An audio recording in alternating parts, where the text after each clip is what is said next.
Great, thank you very much, Valerie. Thank you, Stefan. Thank you to the team. So, as you've said, so my name is Ariane, so I'll briefly go through the presentation of both funds. I'll insist a lot more on the GEF, which is the fund that is mainly active and operational, and the Adaptation Fund. I'll speak a little bit about it, and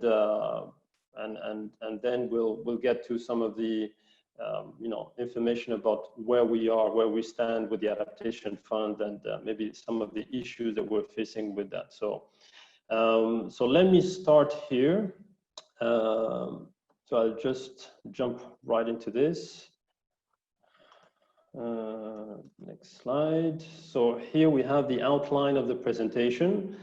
So first, I'll very briefly talk about the Adaptation Fund, what it is, and how to access its resources. And then the 5 following points will focus mainly on the Global Environment Facility, or abbreviated as GEF. If you have any questions, please feel free to insert them in the chat, or you can wait till the end of the presentation and I'll be happy to address them. So I'll start with the Adaptation Fund here. So what is the Adaptation Fund? Well, it's an external fund that sits in Washington and was created back in 2001 under the Kyoto Protocol of the UNFCCC. So that's the United Nations framework for combating climate change. And it is a fund that is operational since 2007. Now, the African Development Bank became an accredited agency of this fund in September 2011, and it got reaccredited several times. The latest reaccreditation was back in 2017. The particularity of this fund is that it's a direct access fund, meaning that it's a fund that is set up especially for countries to access directly to that fund. So they do not need to apply for those funds through other international organizations that are accredited to the Adaptation Fund. And that usually happens through the establishment of national implementing entities.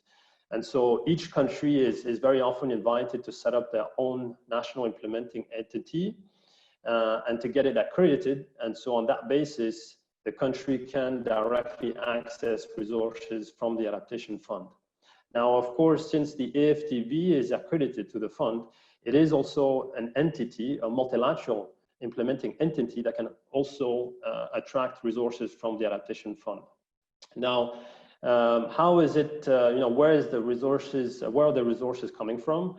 Well, at first, when it was initially set up, so 2%, there was a 2% share of the credit emissions reduction proceeds from the Clean Development Mechanism back when it was first set up, that would go into the fund, and regularly, so the fund would be replenished this way. And also, well, the second source of resources is from voluntary contributions from various donor countries.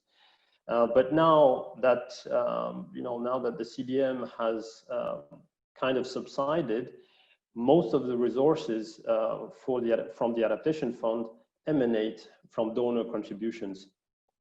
At this point, at this stage, what I can say is that so the Adaptation Fund, as the name suggests, it focuses especially on financing adaptation-related activities. So that's adaptation to climate change.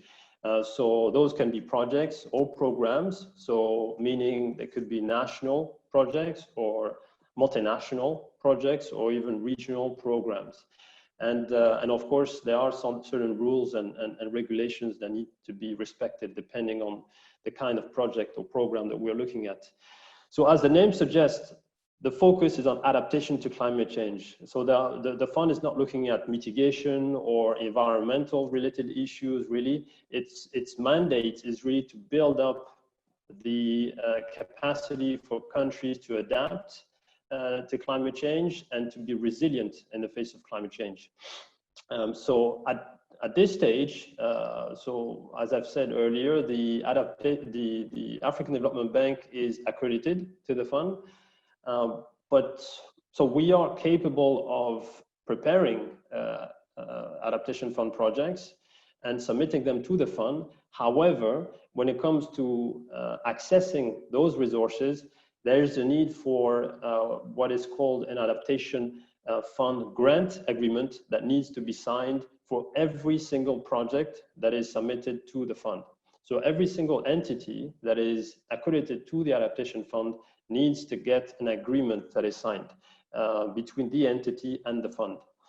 For us, as the African Development Bank, we have reached that stage quite a couple of times, but we have hit some form of a bottleneck, let's say, a legal bottleneck, where we're still trying to negotiate some of the clauses within that AF grant agreement. So at this point, we are not, let's say, in a position to actually access directly those resources and to use them for our own, for some of the adaptation fund projects.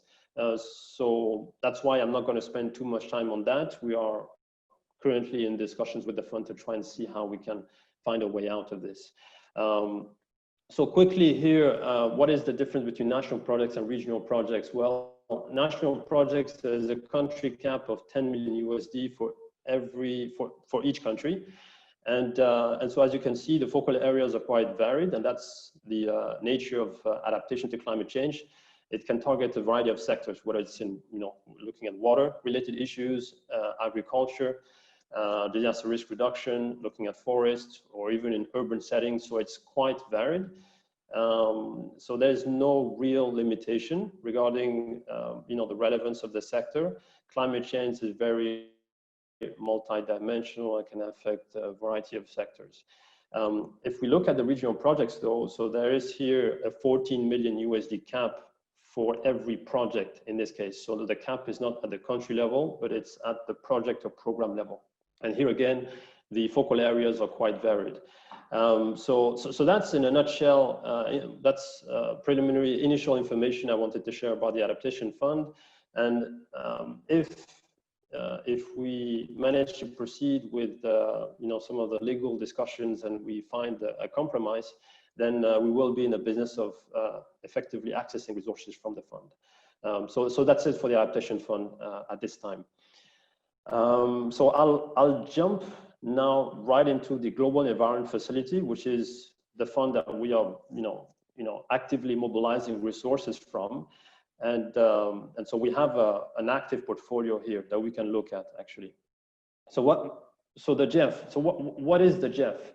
The Global Environment Facility is a fund that is separate from the Adaptation Fund. It's as its name suggests, it will focus especially on environmentally related issues or risks. And what the GEF seeks to do is to combat various sources of environmental degradation around the world. So it was set up back in 1991, and as at first we had only 3 founding, let's say, agencies that were accredited: the World Bank, UNDP, and UNEP. And as time went by, additional agencies got accredited, including the African Development Bank in 2007. And so it's since that time that we've been able to effectively access resources from the GEF. Now, the GEF, as a facility, it serves as a financial mechanism for a variety of multilateral environmental conventions or agreements. Some of those are listed here. We have the Convention of Biological Diversity. We have the UNFCCC, which I had mentioned earlier for the Adaptation Fund. So that's linked to climate change. We have also a variety of conventions linked to chemicals and waste too. So the Stockholm Convention on POPs, so POP stands for persistent organic pollutants, but also we can look at mercury, land degradation, etc., etc. So that's one aspect of the GEF that I should say, I think, right from the start, is that the GEF is, for one, it is the largest funder of any projects or programs targeting the environment. But at the same time, the GEF often requires a source of co-financing for all of its projects. So the GEF does not fund or finance standalone, quote unquote, standalone projects. And so the way the bank actually mobilizes resources from the GEF is by identifying operations or projects or programs in the pipeline and looking at potential entry points for GEF related activities. And only then can we start thinking about preparing a GEF project proposal. But I'll touch on that a little bit later when we'll look at the project cycle. Now, here is a quick sum up of where we are as the bank in terms of the GEF portfolio. So we have about 356 million USD worth of projects in the portfolio, spanning a range of different focal areas that the GEF is looking at. And I'll go back to those specific focal areas a bit later. So the GEF is actually made up of, let's say, it administers three main sub-funds. So we have the GEF Trust Fund as a sub-fund. We have the Least Developed Countries Fund, which is the LDCF. And we have the Special Climate Change Fund, which is the SCCF. And I'll talk about what those are a little bit later. But just for you to know that those different sub-funds finance different activities, and there are specific rules and regulations that also, let's say, guide the way the resources are being allocated to countries. So here, as I mentioned in the PowerPoint presentation, so there is a lot of potential for the bank, I think, to mobilize resources from the GEF, given the size of our operations, and also given the variety of the operations, especially when we look at the high fives and the various, projects and operations, whether it's private sector or even public sector. I mean, there's a lot of potential there, and so it's great to have you on the call, so we can, you can see that there are opportunities here to mobilize co-financing from the GEF. We have underneath, you can see here, there's a picture of the GEF approval process. I won't go into too much detail here, so you can take your time and look at it. But essentially, there are four main steps in order to, obtain approval of a GEF project. The first step is to come up with what we call a PIF, which is a project identification form. And this is similar to a project proposal, if you will. So a project proposal is prepared and has to be also accompanied with a letter of endorsement from the country that is being targeted, or countries that are being targeted. And this letter of endorsement has to emanate from what we call the GEF focal point. So every country that is what we call a participant to the GEF, so every country that can benefit from GEF-related activities, has a GEF operational focal point in that country. And so that person is required to sign a letter of endorsement that needs to be accompanied with the project proposal, the PIF, and the lot is then submitted to the GEF to be considered at the GEF Council meeting. So the GEF Council meeting is where PIFs are being approved, and they meet twice a year, and it's kind of equivalent to the AFDB board, actually, in terms of approving projects. So that's the first step. Then the second step is, after we have a PIF or project proposal that is approved, the second step is to develop the GEF CO endorsement documents. So what this document is essentially a more detailed project proposal or a detailed project document that clearly specifies, or in more detail, what the GEF activities are going to do. And so very often we get project preparation funds, what we call a project preparation grant, in order to develop this more detailed project proposal. When it is ready, so within 12 months after PIF approval, we have to submit the CO endorsement back to the GEF. And if it is approved, after that, the GEF, every single GEF project needs to also be approved by the AFDB board. So that approval by the AFDB board sanctions or confirms the fact that the AFDB is now responsible for those GEF resources and has to administer them just like if it were its own resources. So the AFDB rules and procedures will need to apply to those GEF resources. And essentially what this means is that the GEF project proposal, the GEF project, and the AFDB project that serves as a baseline that will be complemented with those GEF resources, they become one and an integral project, essentially. So the GEF project becomes an integral part of the AFDB project that is being co-financed. And so that's why it's very critical that we work with the task manager or task managers very early on in the project preparation. Now, this is a snapshot of the portfolio that we have here at the bank. You can see the various sectors are represented. Most of our projects are funded from the Least Developed Countries Fund, meaning that a lot of projects, a lot of resources have been mobilized to finance adaptation to climate change related activities. The other thing that is interesting is that we are trying to more and more mobilize resources to co-finance private sector projects as well. So the GEF is really looking at trying to let's say leverage even more private sector financing, which the bank has, but also the capacity for the bank to attract additional private sector actors in a particular transaction or various private sector projects. And so the GEF is now more and more willing to work in that space as well. So here's a quick map of where we are in terms of the various projects in the portfolio. I won't go into too much detail, but what you can see, what stands out again here is what is in orange. And what is in orange corresponds to adaptation related projects, as I've said earlier. So since Africa is made up of quite a number of LDCs, least developed countries, we tend to be very effective in mobilizing those kinds of resources to support those countries. But we have still other projects that are more environmental in nature, targeting international waters, natural resources management, land degradation. And of course, it is also possible to mobilize resources for multifocal projects.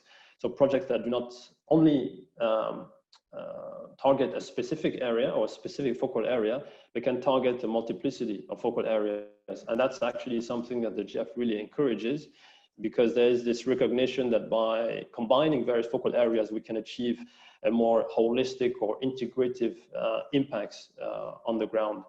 And so we have a couple of those as well in the portfolio, about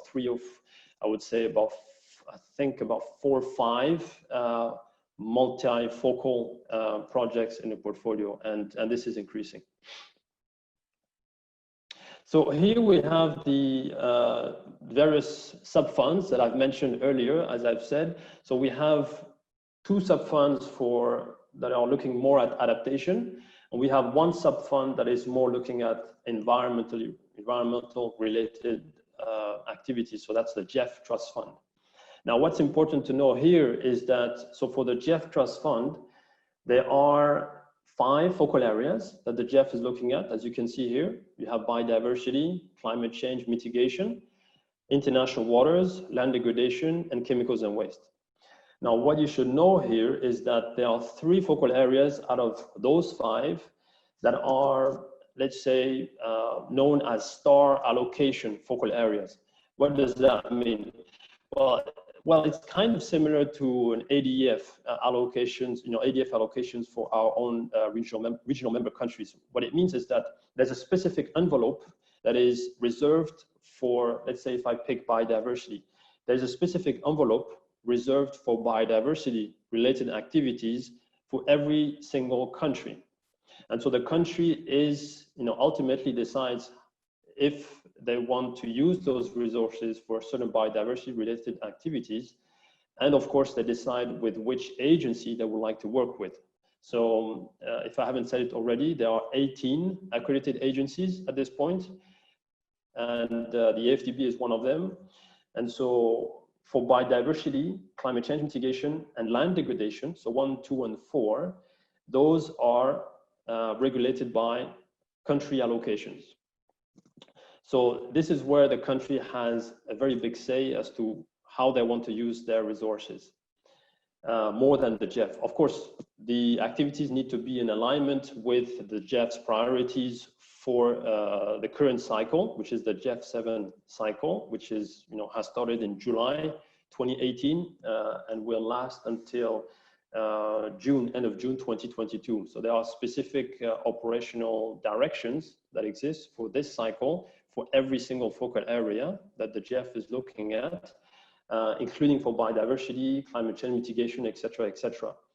But for country allocations, focal areas like biodiversity, climate change mitigation, and land degradation, the country has a critical say about this. For the other two, chemicals and waste and international waters, those are funds that actually rest at the GEF, and so can be accessed on a first come, first served basis, essentially. So there is no strict allocation, country allocation for those two focal areas. But of course, there's a limited envelope for this cycle for projects targeting international waters and for chemicals and waste. So I'll stop here for GEF, the GEF Trust Fund. The funds for adaptation, so we have the LDCF and the SECF. LDCF, Least Developed Countries Fund, SECF, the Special Climate Change Fund. So what's the difference between those two sub-funds? Well, the first one, the LDCF, as its name suggests, targets specifically the least developed countries, so the LDCs. Unless a country is an LDC, it cannot access resources from the LDCF. If a country is not an LDC, then it can access resources from the SECF, which is the Special Climate Change Fund. And so that fund, the SECF, is more targeting countries, let's say, that are at an intermediary level in terms of economic development and do not qualify for the LDCs as an LDC. As you can see here, so in terms of the activities that are being targeted here, we're looking at reducing vulnerability to adverse impacts from climate change, increase adaptive capacity, and of course also the promotion of transfer and adoption of technologies that help countries become more adapted, more resilient to climate change. So those two sub-funds really target adaptation to climate change. If you're looking at climate change mitigation, then it's not those two sub-funds you should be looking at. You should be looking at the GEF Trust Fund, which corresponds to focal area number 2, which is listed here. So, yeah. Now here, this is a quick diagram that actually is meant to help you understand where to go for, which window to target. So since I've talked about a couple of sub-funds, and the sub-fund you're going to actually target will depend on the kinds of activities that a task manager might want to have complement the FDB funded activities. It will also depend on the nature of the project. If it's a private sector project and looking for private sector financing from the GEF, which is also possible, then it's going to be the GEF Trust Fund, for example. And it will also depend on the let's say the scale of the project. If it's a multinational project versus if it's a national project, or if you're looking at one focal area or multiple focal areas. So this diagram is meant to help you, or is meant to guide you in understanding. And I'm sure there are not only task managers connected on the line, but also other colleagues that might be interested in understanding a little bit more about what the fund does. But this diagram is meant to help you understand where to go, which window to target, depending on what you would like to do. Yeah, so I won't spend too much time on this. Yeah, so this, I would say, so for task managers that are connected, this is the critical part that you need to retain, because this slide actually explains the different steps and who does what at which stage. So it kind of goes into a little bit more detail about the GEF approval process that I've presented earlier. and what are some of the, let's say, some of the outputs that need to be prepared and produced at each different stage. So I won't go into too much detail, but again, as you can see, you will need, as a first step, an endorsement from the GEF operational focal points. And usually this is obtained at some point before we submit a project identification form, or PIF, which is the project proposal. When you have the letter of endorsement and you have come up with the PIF, which is, you know, you're going, when you have the PIF and the project proposal and you have the letter of endorsement, then you can submit the lot to the GEF for consideration at the GEF Council meeting, which is the second step here. So GEF Council approval. So the GEF Council is going to look at this and decide whether to approve the project or not. But usually we work closely with the GEF Secretariat, which is made up of technical teams organized in different focal areas, and they will guide us, and we exchange with them to make sure that the GEF project proposal, or PIF, actually is cleared technically before it can be presented to the GEF Council for approval. So very often, in most cases, if not all cases, whenever a GEF project is cleared by the GEF Secretariat, it gets approved after that at the GEF Council. The only time when we don't get an approval is when the resources are not there or not available, and this usually happens towards the end of a project, of a GEF cycle. So right now we are in the GEF 7 cycle, so towards the end, so that would be around early 2022. So this is when it can be a bit tricky for the resources. So it can happen that some project might not be approved, some project proposals or PIFs.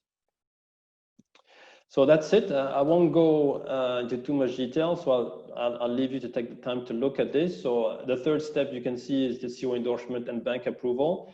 Every GEF project usually requires whenever we get a GEF project approved, the PIF is then developed into a CO endorsement document. We have 12 months to develop it, and then we submit it to the GEF for CO endorsement. When it is CO endorsed, which is the second approval step by the GEF, then there needs to be, that GEF project needs to be approved by the bank. So while the CO endorsement is being prepared, there's also a bank document that is being prepared. So in most cases, you know, maybe it's going to be a PAR, a project appraisal report, and a PCN, or if not, it can be at least, it would be at least an addendum to, as an additional financing to an AFDB project. And usually when I talk about a baseline project, I often talk about the AFDB funded project. So the AFDB project is the baseline for a GEF project to be developed. So that's it. And then when we reach implementation stage, there is also a series of implementation related tasks, supervision, monitoring, and evaluation related tasks that need to be also factored in. And this is where, of course, the AFDB GEF team is there to help with those tasks. So we're nearly at the end of the presentation. So here I've I've summed up quickly, some of the critical roles that the task managers and the FDB GEF team will need to play together, especially at preparation. So before implementation of a GEF project. So there needs to be a coordination between our division, and the FDB GEF team and a sector department, whether it's the water department, the agricultural department, et cetera, to make sure that any GEF proposal is well complementing. I mean, it's complementing very well the AFDB funded project proposal. We make sure that also the operational focal point, so the GEF focal point, is also aware of the project proposal as being prepared, and that he or she is also comfortable with the project and the activities in order to secure the letter of endorsement that I had talked about earlier. So here, this is a checklist for GEF projects that I have prepared, and I'm very conscious of time. I hope, yeah, so I think that's my last slide, actually.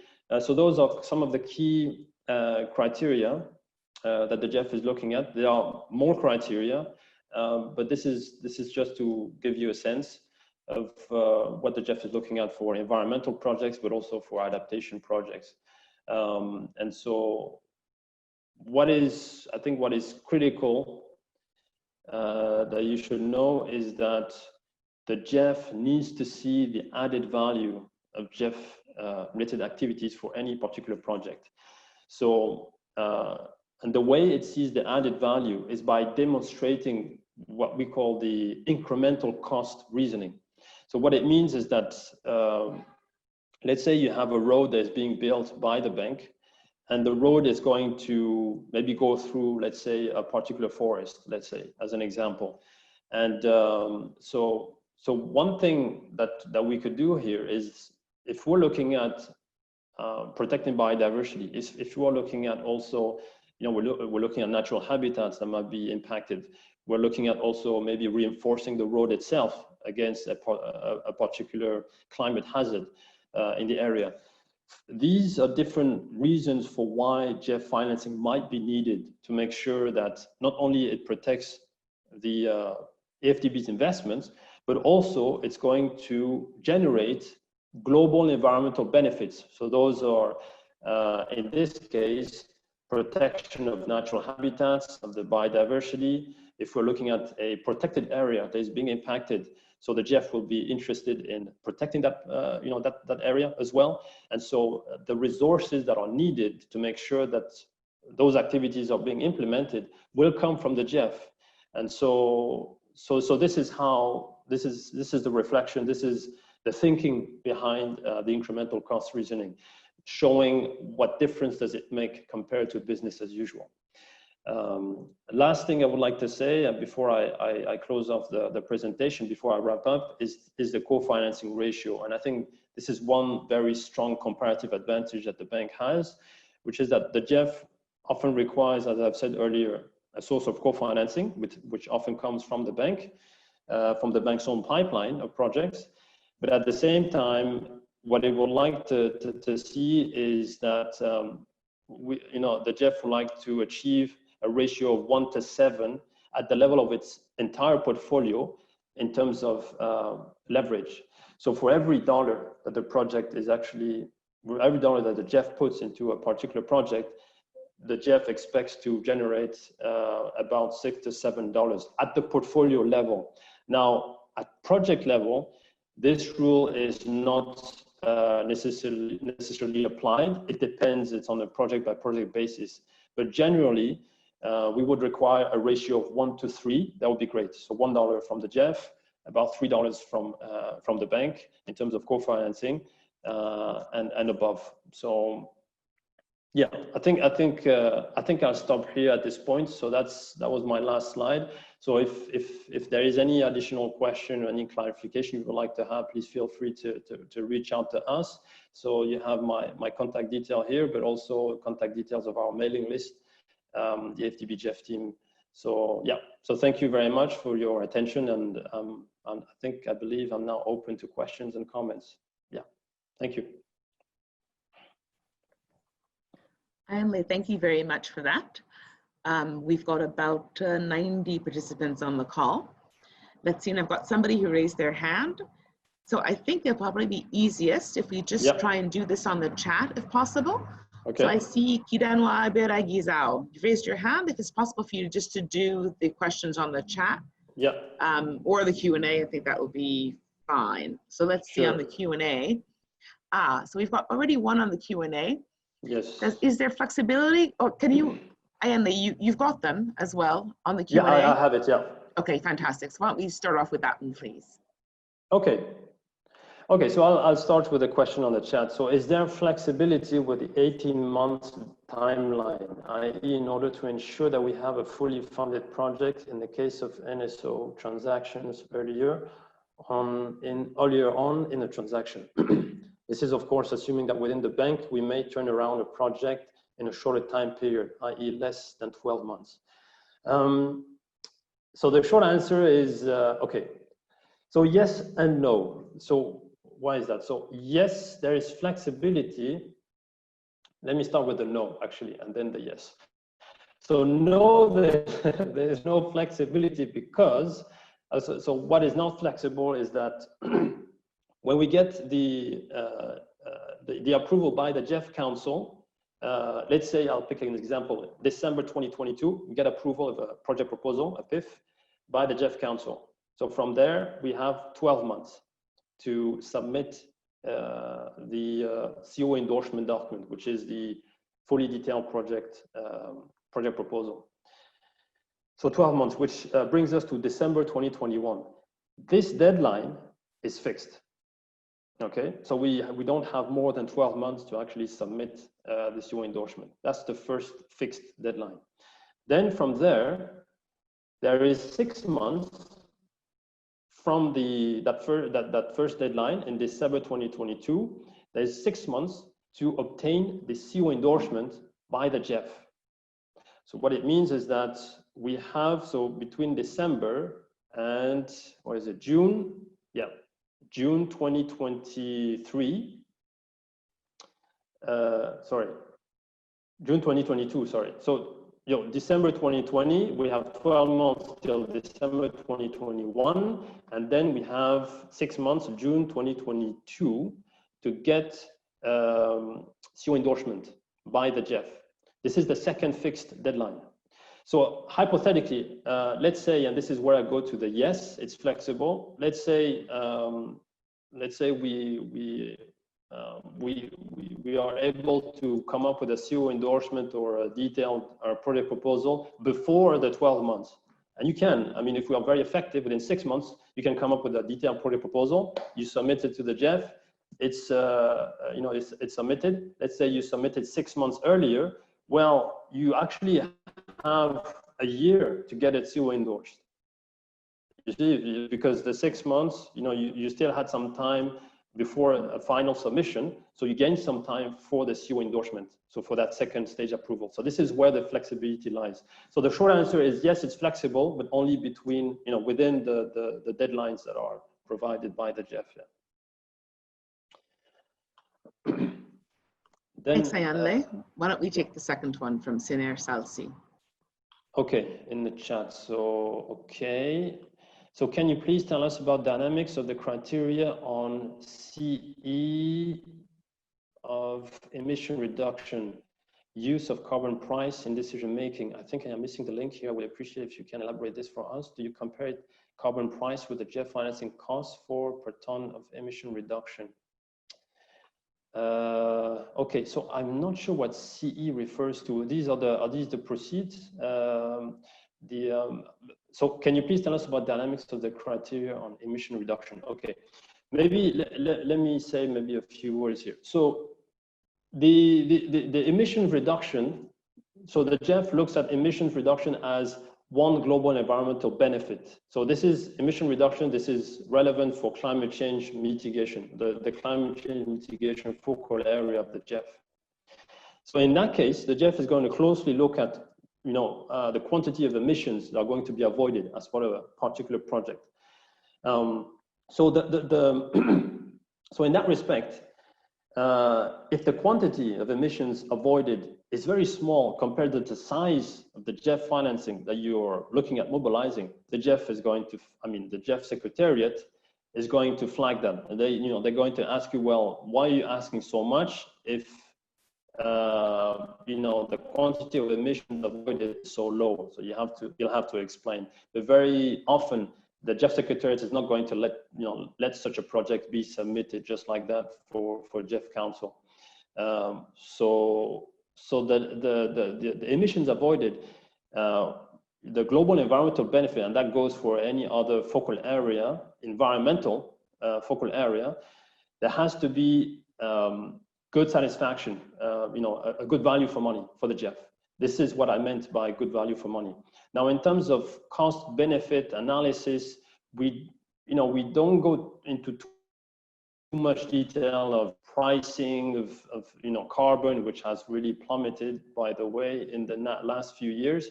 So the GEF is not going to really look at that, but is going to look at the cost effectiveness of the activities that are being proposed. So there needs to be a quick, or let's say a method that shows that cost effectiveness for the activities that are being proposed. And of course, there's a section in the template. So there's a template for at each stage. So there's a template. In the template, there's a section that talks about the alternative scenario. So the alternative scenario is a scenario that is attained with GEF financing. And so for that alternative scenario, we will have to show the added value of the GEF resources compared to business as usual. So that's what the cost reasoning, that's what it relates to, the incremental cost reasoning. So then I'll go to the, I hope I've answered the question. I'll go to the next question. What are the bases for the country star allocation? If the project submitted at the end of the GEF cycle and rejected, can it be resubmitted to the next cycle? Okay. So the basis, so the country star allocations, they are, let's say, they are being, they are fixed or established right before a while the replenishment discussions are happening. So let's say if I take the example of this GEF 7 cycle, which has started back in July 2018, before that, a year before that, there were replenishment discussions with various donor countries and various parties to try and establish what would be the envelope for every single focal area.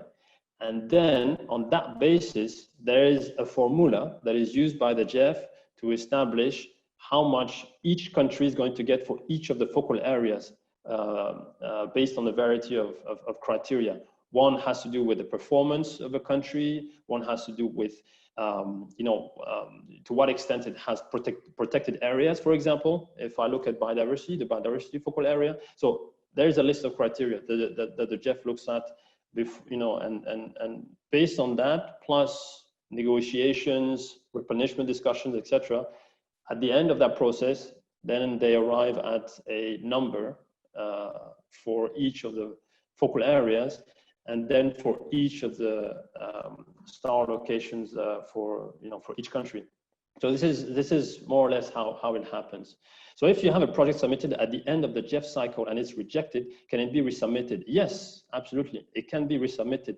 However, of course, the GEF will have to, the GEF Secretariat, usually it has happened for GEF 7, for example. We had GEF 6 projects that had been submitted by the bank and that were not funded because of lack of resources. So what we did is that we needed to go back to the country and reconfirm that the project is a priority for them.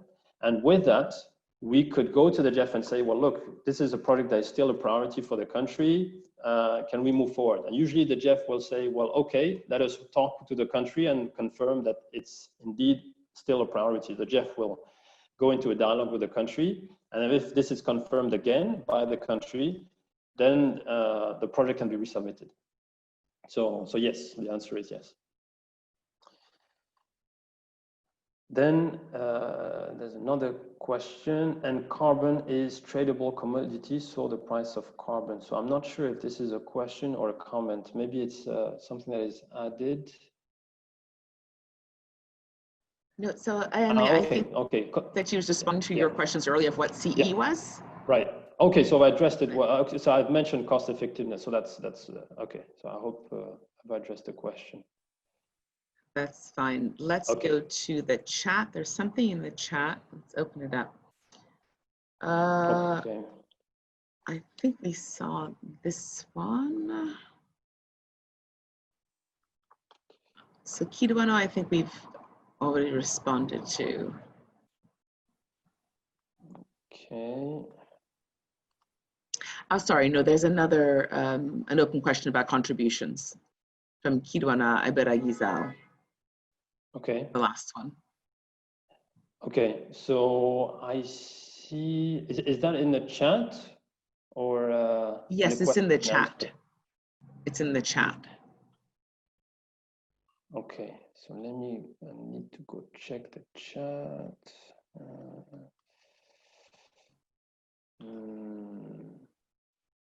Trying to get to the chat. How do I do this? Because I have the question and answer box open here. Yes, so actually from the Q&A, you go 2 icons to the right. From the Q&A, you should have polls, which is to the right, and then chat, which is 2 to the right. Do you see it? Okay. If not, I'm happy to read you the question. Okay, got it. I got it. Okay. Yeah, got it. Okay, so so Kidanua, so that's the last one, right? In the chat as the CDM 2% contribution. Is that question, Valerie, you're referring to? Yes, as the CDM 2% contributions to the AF is or doesn't exist. Okay, good. So as the CDM 2% contributions to the AF is almost, doesn't exist. It seems that the AF heavily depends, yes, on voluntary contributions, that's correct.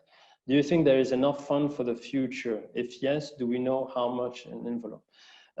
So yes, the adaptation fund closely monitors the resources that are being spent. And also what it does is it routinely, very regularly undertakes resource mobilization. I wouldn't call them activities, but let's say dialogues.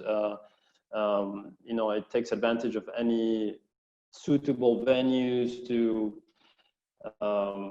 show what the adaptation fund is doing. It's very active in discussions with the countries, various donor countries, et cetera, et cetera. So I think, and on average, the adaptation fund has been able to mobilize about 90 million USD per year in the past 3 years, 4 years, more or less. So I would suspect that this is a fund that is not going to disappear tomorrow, and that's one good reason is because this is the only fund with the GCF now, actually. It's the only fund that allows for direct access direct access to its resources. So it really favors countries in being able to help themselves essentially, and not having to rely on international organizations like the African Development Bank or UN agencies for a particular project to be implemented. So the fund it's a small fund, but it really encourages countries to build up their own capacity in attracting those resources. So that particularity, that niche in itself is really great for the fund. So I don't think the fund is going to disappear. On the contrary, I think it's going to grow, especially the critical role it plays alongside GCF, and also all the other commitments that have been made with in relation to the Paris Agreement. So for all these reasons, I think the fund will be there for quite some time. Yeah.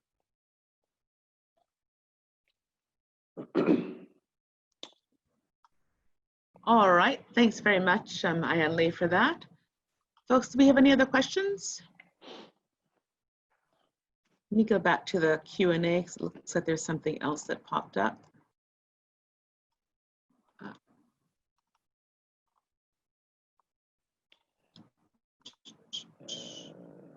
There you go. Ayanle, go to your Q&A. There's a question from Balgis. Balgis. Okay, good. Why is the ceiling of GEF fund per project? Okay. So I'm not sure if that is that in relation to the LDCF, the Least Developed Countries Fund. I'm not sure, because if the only ceiling I'm aware of for the GEF is for the Least Developed Countries Fund. So maybe I didn't really talk about that, but I can explain more So or maybe it's if I could help, I saw that you had a ceiling for national and then regional projects, I think, of the national. So maybe that was it? So that's for the adaptation fund and not the GEF, I think. So I think it's this slide, I think. So that was for the adaptation fund. So the adaptation fund, so that's not the GEF. But if it's the GEF that you're referring to, then yes, there's a ceiling before the LDCF. So I did not go into that. So maybe I'll say a few words. So why is the ceiling for GEF for the adaptation fund? I think per project, that's for regional projects, so multinational projects or multinational programs. So why a ceiling? Well, that's because, and it's not a ceiling actually, it's a cap. So there's a slight difference. So why a cap at the level of the project or program? That's because the cap per country, so if we're looking at national projects, the cap per country is separate from the cap per program. So let me take an example. Let's say we have a project that is worth 10 million USD that we would like to prepare for Ivory Coast in the water sector. The Ivory Coast can access only up to 10 million USD for a particular for that country. So it's not per project at national level; it's per country. Let's say the project, so it's 10 million USD. The project is approved. It's fine. Everything's fine. Now we want to come up with a regional project, multinational. Let's say for Côte d'Ivoire and Ghana, let's say.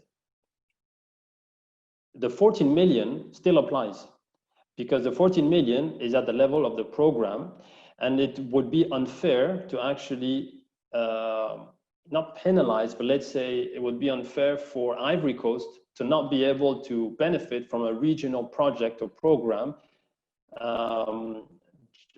because of a national project that is more specific to a national needs.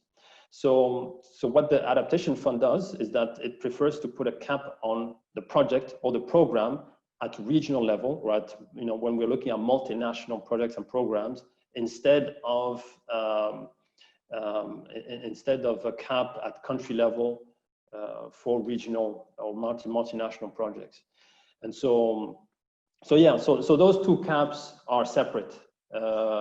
So it's not, so even if a country consumes its, let's say, spends, well, consumes its 10 million USD at country level, it can still benefit from a 14 million USD project that will benefit that country, but also other countries.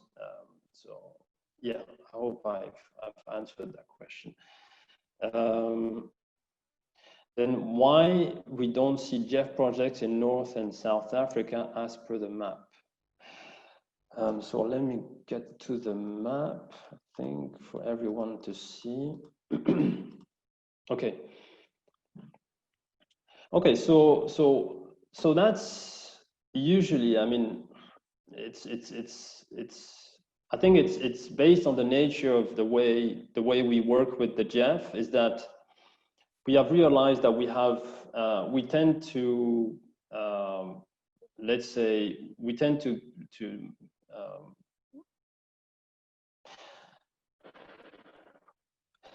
I think the answer would be more like that's the nature of the portfolio, given the projects and the discussions that have taken place year after year with the various task managers that we're in contact with, especially the sector departments. Now for Northern Africa, there is a bit more competition, let's say, than the rest of the regions, because we have other accredited agencies to the GEF, like EBRD, for example, that is quite active in Northern Africa. And we have all the other UN agencies also that are quite active there. Whereas when it's, in Sub-Saharan Africa, we have a bit less competition there. In the South, We have competition from, a bit of competition from DBSA there as well. But I would say that more generally, I would say that it's basically the outcome of the discussions that have taken place with the sector departments. There are a lot of GEF projects that are also active there from other UN agencies or other accredited agencies as well. And whenever there are already GEF projects that are rolling and being implemented, then it's a bit more difficult also to come up with new GEF projects for the bank, because we have to show the added value on top of what is already being done there. So that's another reason why in certain areas it might be a bit more difficult to work with. Some agencies also, especially the UN agencies, have very close relationships with certain countries. And so it's a bit more difficult for us to penetrate that particular quote unquote market, let's say, or that particular country, because of the nature of that relationship between a particular agency and a country. That's another reason why sometimes in certain countries it could be difficult for us to come up with a GEF project. So that's the case in Namibia, for example. It's a case in various countries, and some countries also are very active. They approve, they submit letters of endorsement very quickly to GEF agencies. So then very quickly resources are gone, and so it's difficult for us then to come into a country. So it's a multiplicity of different factors that that play. Yeah.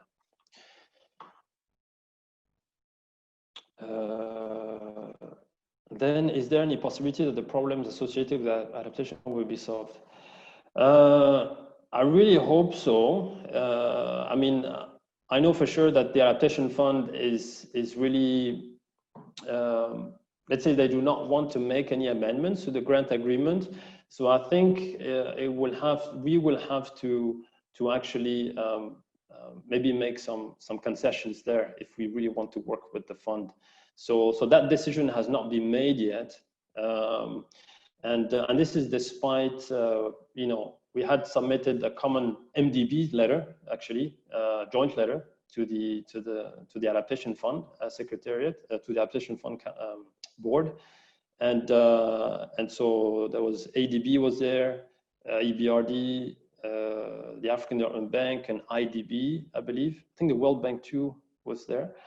And so, or maybe not the World Bank, but essentially, even that letter did not convince the board that they should actually make a bit of adjustments to the grant agreement, given our own business model and the way we work. So I won't go into the details of that for now, but I really hope so. I mean, it's really my hope that we can get this solved, yeah. But yeah, let's see.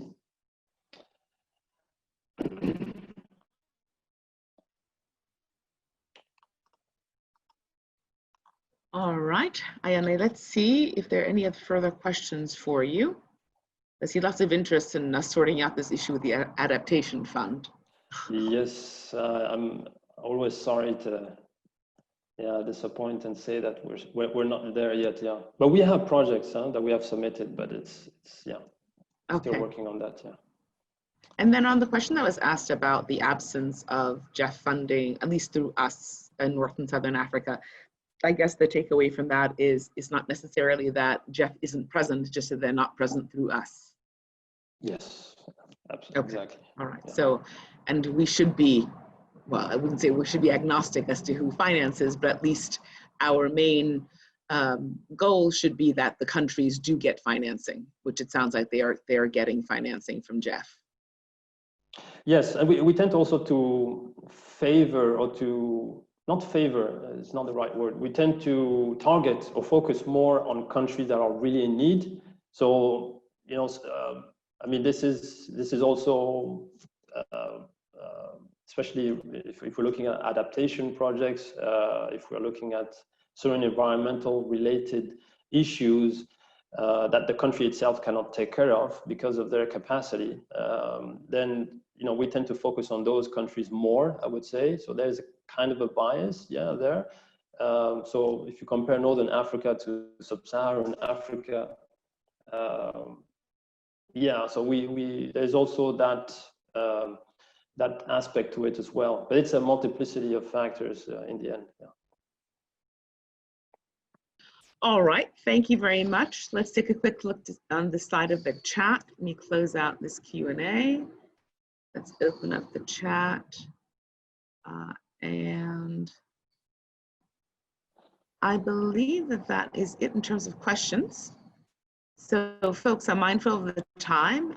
It is lunchtime. And I think that we have, well, at least we have, I'm taking credit for nothing here. Ayan Lei, thank you very much for the patience and answering the questions.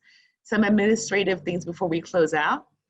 The presentations will be shared. And so that's the first thing. The second thing as well is that in addition to the presentation, the webinar will also be, it is being recorded and it will be on our microsite.